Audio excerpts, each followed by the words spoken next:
The silent garden within is a profound metaphor for the inner landscape of our minds and hearts. It is the core of our being, the place of authentic self-discovery and tranquility. In a world defined by constant noise, the clamor of social media, the demands of work, the endless stream of external information, this inner garden is often neglected, overgrown with the weeds of distraction, anxiety, and unexamined thoughts. To cultivate this garden is to embark on a journey of profound introspection and self-awareness. It is not about silencing the world, but about finding a still point within ourselves that remains untouched by its chaos. The first step in tending this garden is to recognize its existence. Most of us live our lives externally, reacting to events and opinions, rarely pausing to check in with our own internal state. The silent garden is the space we retreat to through practices like meditation, mindfulness, or even simple, solitary walks in nature. In these moments of quiet, we can begin to see the landscape of our mind as it truly is, the scattered thoughts, the persistent fears, the fleeting moments of joy. This is not about judgment, but about observation. We are like a gardener, assessing the soil, the light, and the current state of their plants. Cultivating the garden requires patience and consistency. It's a daily practice, not a one-time event. Meditation in particular is the primary tool for this cultivation. By sitting in silence, we learn to observe our thoughts without attaching to them. We see them as passing clouds in a vast sky, not as the sky itself. This detachment allows us to create space between our true self and our mental chatter. Over time, the internal noise begins to quiet down, revealing the fertile ground beneath. This fertile ground is the source of our intuition, our creativity, and our inner wisdom.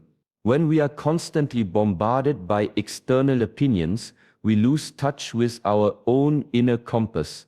By tending the silent garden, we reconnect with this compass.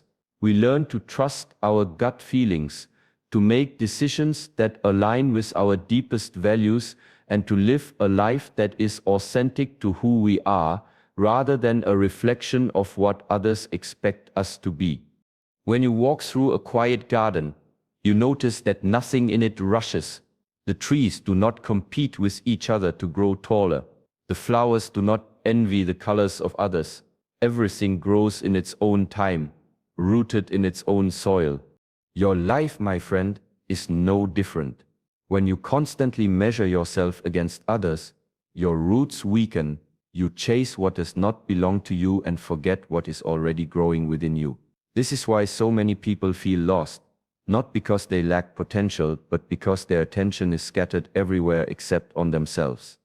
Focus is not merely avoiding distractions. Focus is the art of watering your own roots.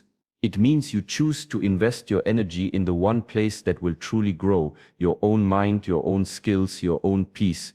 When you begin to focus on yourself, you start to hear a voice that was always there but drowned out by the noise of the world. It is the voice of your true nature. It tells you what you are meant to do, who you are meant to be, and where your path lies. Shaolin monks are trained to observe their breath, their movements, and their thoughts, not to compete, but to master themselves, because once you master yourself, no competition can harm you, and no comparison can shake you. So today, imagine your life as that quiet garden. Stop looking over the fence at someone else's flowers. Instead, return to your soil, plant your own seeds, and focus with patience on letting them grow. That is where your power is, in the silent, consistent attention to yourself. Furthermore, the silent garden is the source of our resilience. In times of stress or sorrow, the cultivated garden provides a sanctuary, a place to retreat to and regain our balance. The inner peace we build through consistent practice is not a fragile thing that shatters at the first sign of trouble. Instead, it is a deep-seated strength that allows us to weather life's storms with grace and fortitude. This is the true power of the silent garden. It transforms us from being tossed about by the winds of fate into a steadfast tree with deep roots grounded in the tranquility of our own being. Every morning you wake up with a limited amount of energy, not just physical energy, but mental, emotional, and spiritual energy. Most people spend it carelessly. They worry about what others think. They gossip about what others do. They try to solve problems that were never theirs to begin with. When you focus on yourself, you stop giving away this precious energy to places that do not return it. You learn to say no without guilt. You learn that it is not your duty to carry everyone's burden. In Shaolin training, a master teaches a student to protect their energy as they would protect the flame in the wind, because once that flame dies, there is no light to see the path. This is why the monk moves slowly, speaks with intention, and acts only when necessary. Every movement serves a purpose. You must treat your focus in the same way. Before you give your time, your emotions, or your attention to something, ask yourself, will this help me grow? Will this strengthen my path? If the answer is no, then let it go. Energy wasted on comparing, arguing, or seeking validation will leave you exhausted and unfulfilled. But energy invested in learning, practicing, and reflecting will multiply and return to you many times over. When you guard your focus, your life begins to feel lighter, and what once felt impossible becomes achievable, not because life got easier, but because you stopped scattering yourself across the lives of others and began to live fully in your own. The modern world operates on the false premise that our energy is limitless. We are constantly encouraged to do more, to work longer hours, to be on 24/7. This relentless pace leads to burnout, exhaustion, and a diminished quality of life. The Shaolin philosophy, as articulated by Shi Heng, offers a powerful counter-narrative. Our energy is a finite and precious resource that must be managed with care and intention. This understanding is the foundation of a sustainable and balanced life rather than a frantic race to the finish line. The concept of energy in this context is multifaceted. It's not just physical energy, but also mental, emotional, and spiritual energy. Each of these reservoirs can be depleted by different activities. Physical labor, exercise, and poor sleep drain our physical energy. Constant decision-making, worry, and information overload deplete our mental energy. Toxic relationships, unaddressed trauma, and emotional suppression drain our emotional energy. Neglecting our values and purpose in life saps our spiritual energy. Recognizing that our energy is not infinite forces us to become more intentional about how we spend it. It encourages us to shift from a mindset of consumption to one of conservation and wise investment. Just as we wouldn't recklessly spend all our money, we shouldn't thoughtlessly expend our energy on things that don't serve us. This requires a conscious process of evaluating our daily activities and commitments. We must ask ourselves, is this activity adding to my energy or draining it? Is this person a source of life or a drain on my vitality? The discipline of energy management involves both identifying the leaks and replenishing the reserves. Leaks are the habits and commitments that drain our energy without providing a meaningful return. This could be anything from excessive scrolling on social media to engaging in endless, unproductive arguments. By consciously eliminating or reducing these energy-draining activities, we free up valuable resources. Replenishing our energy reserves is equally crucial. This is where practices like rest, proper nutrition, exercise, and meditation come in.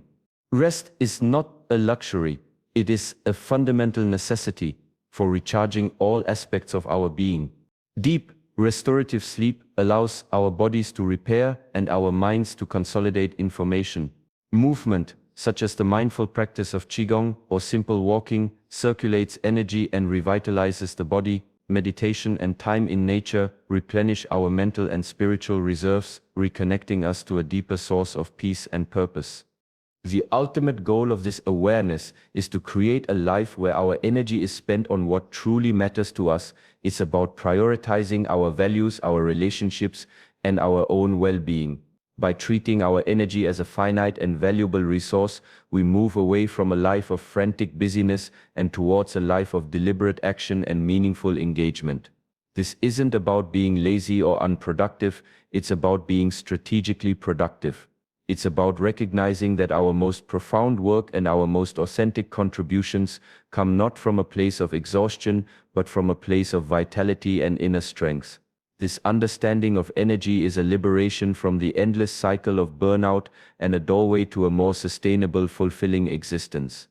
The discipline of daily practice is the cornerstone of any meaningful transformation, whether it's in martial arts, meditation, or personal development. It is the understanding that significant change is not the result of a single monumental effort, but the cumulative effect of small, consistent actions performed over a long period. In a world that often seeks instant gratification, this principle champions the power of patience, repetition, and unwavering commitment. A daily practice is not a chore, it is a commitment to oneself. It is a way of saying, I am important enough to dedicate time to my growth, my well-being, and my mastery. This practice can take many forms: a morning meditation, a session of physical training, a period of silent contemplation, or even just 15 minutes of focused reading. The specific form is less important than the consistency with which it is performed. The act of showing up, day after day, regardless of how we feel, is what builds true discipline. The magic of daily practice lies in its ability to rewire our brains and bodies. Neuroplasticity, the brain's ability to reorganize itself by forming new neural connections, is driven by repetition. Each time we perform a practice, whether it's a new martial arts form or a mindfulness exercise, we strengthen the neural pathways associated with that skill.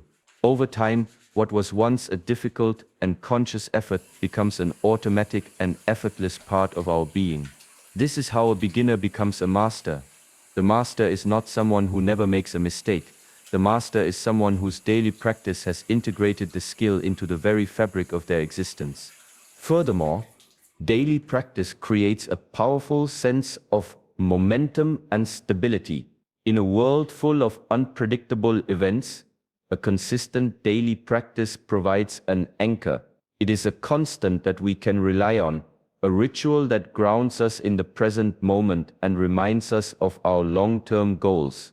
This sense of stability is incredibly valuable in navigating life's inevitable challenges. When everything else feels chaotic, our practice remains a sanctuary of order and purpose. The discipline in daily practice is not about being a slave to a rigid routine.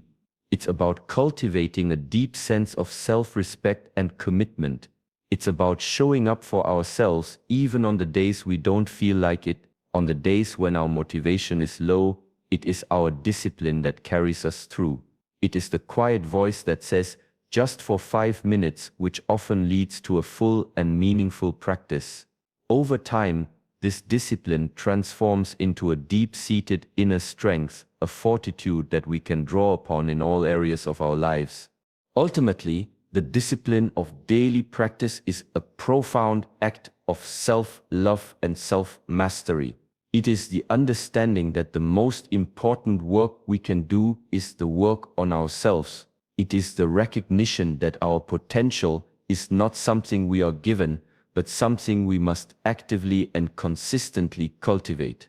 Through this unwavering commitment to our daily practice, we not only improve our skills and well-being, but we also forge a character of resilience, patience, and unshakable inner strength. Focus is not a switch you turn on when you feel like it. Focus is a muscle, and like every muscle, it grows through discipline. A Shaolin monk does not train only when motivated. He trains when tired, when distracted, even when uninspired. Because discipline is stronger than mood, you must build the same approach toward your own life. If you want to master a skill, you must practice daily. If you want peace of mind, you must cultivate it daily. If you want strength, mental or physical, you must train it daily. There is no shortcut. This is where most people fail. They expect results without the consistency that creates them. They look for inspiration instead of building habits. But the truth is this: Focus is not given to you, it is forged through repetition. Every day, ask yourself, what is one small action I can take that brings me closer to who I want to become? Then do it without delay, without excuses. Over time, these small acts will build a fortress around your mind. And when the storms of life come, as they always do, you will stand firm. Not because the world became kinder, but because you became stronger. This is the real power of focusing on yourself. You become unshakable. In the modern world, noise is everywhere, not just in the streets, but in your mind. Notifications, opinions, news, endless updates, they fill every empty space. But focus grows in silence. Shaolin monks retreat into silence, not because they fear the world, but because silence reveals the truth. When you are alone with yourself, you see your thoughts clearly, you notice your fears, your desires, and your habits. Only then can you decide which ones deserve to stay. If you never spend time alone, you will live a life built on other people's voices. You will chase their dreams, follow their expectations, and lose sight of your own. So, learn to create moments of stillness. It might be early morning meditation, a quiet walk without your phone, or simply sitting in your room with nothing but your breath. In this silence, you will discover clarity. And with clarity comes focus. Not the restless kind that burns out quickly, but the deep, steady focus that can guide you through years of work toward a single vision. Silence is not empty, it is full of answers. And when you listen deeply, you will find the strength to walk your own path, regardless of how noisy the world becomes. In an age of constant information and noise, the idea that silence is your teacher feels counterintuitive, yet it holds a profound truth. Silence is not merely the absence of sound. It is a state of being where we can truly listen, not to the external world, but to our own inner voice, our intuition, and the subtle rhythms of life. This is the space where genuine wisdom emerges, unclouded by the opinions of others or the chatter of our own minds. To embrace silence as a teacher is to actively seek it out. This means creating deliberate moments in our day where we disconnect from external stimuli. It could be a period of sitting meditation, a walk in nature without headphones, or simply a few moments of quiet reflection before starting a task. In these moments, we give ourselves permission to stop performing and simply be. The first lesson silence teaches us is to observe our own minds. When we remove external distractions, the internal noise often becomes louder. Our thoughts, anxieties, and fears rise to the surface. Rather than trying to suppress them, silence teaches us to simply watch them without judgment. We learn that we are not our thoughts, we are the observer of our thoughts.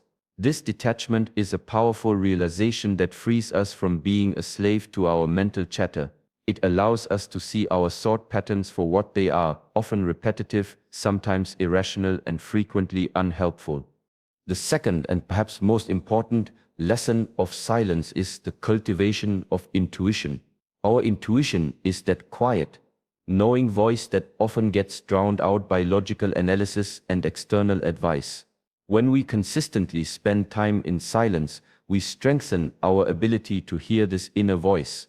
We learn to trust our gut feelings and to make decisions that are aligned with our deepest values rather than what seems most logical on the surface. This is the source of authentic living and true self-trust. Furthermore, silence allows us to hear the world in a new way. When we are not preoccupied with our own thoughts or the noise of our devices, we become more present and observant. We notice the subtle beauty of a sunrise, the intricate patterns of a leaf, or the nuances in a conversation with a loved one.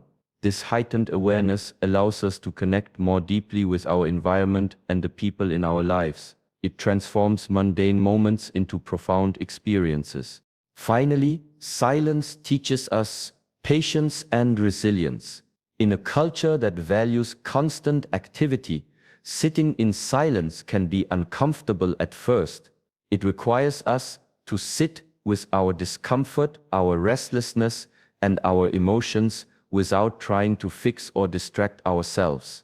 This practice builds a deep-seated inner strength, a capacity to be with ourselves in all our states, good and bad.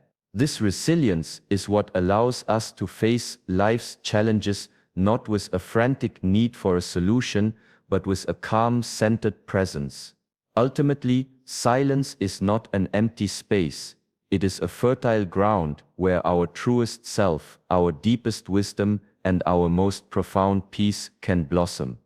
The concept of walking the path alone is not about loneliness or isolation. It is about self-reliance and the acceptance that our journey of self-mastery is fundamentally an individual one. While we may have mentors, friends, and family who support us, the ultimate responsibility for our growth, our choices, and our happiness rests squarely on our own shoulders. This is a profound and liberating truth. In a society that encourages us to constantly seek validation and external approval, walking our own path requires courage. It means having the strength to trust our own intuition, even when it goes against the mainstream. It means being willing to make unpopular choices that are aligned with our values, rather than following the crowd for the sake of acceptance. This is not an act of defiance, but an act of authenticity. The first lesson of walking the path alone is to take ownership of our lives. We are the architects of our own reality. Blaming others or external circumstances for our failures or unhappiness is a way of giving our power away. By accepting that we are alone on our path, in the sense that we are the only ones who can walk it for us, we reclaim our agency. We recognize that our success or failure is not a matter of luck, but a result of our own consistent choices and efforts. This is a heavy responsibility, but it is also the source of our greatest power. This solitary walk also teaches us the importance of non-attachment to external outcomes. When we rely on the praise or approval of others, our happiness becomes conditional and fragile. It can be taken away from us at any moment. By walking our path alone, we learn to find our validation from within. Our satisfaction comes not from what others think of us, but from the quiet confidence that we are living a life of integrity and purpose. This inner validation is a source of unshakable strength. Furthermore, walking the path alone fosters a deep sense of inner fortitude. When we face challenges, we learn that we have the strength and resilience to overcome them on our own. We develop a deep trust in our own abilities and a resourcefulness that can only be forged in solitude. This doesn't mean we can't ask for help, but it means our sense of self-worth is not dependent on it. We are secure in the knowledge that we are capable, no matter what life throws our way. Focusing on yourself sometimes means walking alone. This can be uncomfortable because human nature seeks company, approval, and belonging. The truth is, not everyone is meant to walk your path with you. When you decide to focus on your growth, some people will misunderstand you. They may call you selfish, distant, or arrogant. That is because they do not see the destination you are aiming for. They only see that you are no longer walking beside them. Shaolin wisdom teaches that the path of self-mastery is narrow. It cannot be crowded. Sometimes you must walk without company, not because you reject others, but because you refuse to lose yourself in the crowd. This loneliness is not a punishment, it is a gift. It gives you the space to become who you truly are, without being shaped by the hands of others. And when you have grown strong and clear in your own identity, you will naturally attract the right people, those who walk their own paths and respect yours. The power of focusing on yourself is that you stop living reactively. You stop bending to the opinions and moods of those around you. You move with purpose. You create your own direction. And eventually you discover that the journey itself has shaped you into someone who no longer fears solitude, because you have learned that your own company is enough. Finally, walking the path alone is the ultimate act of self-love. It is the recognition that we are enough. We don't need to constantly seek external validation or fill our lives with distractions to feel whole. We can be content in our own company, finding joy and peace in the simple act of being. This inner wholeness is what allows us to form truly healthy and meaningful relationships with others. When we are not looking to others to complete us, we can connect with them from a place of strength and mutual respect. Ultimately, walking the path alone is not a recipe for a lonely life, but a blueprint for a life of profound self-mastery, inner peace, and authentic connection.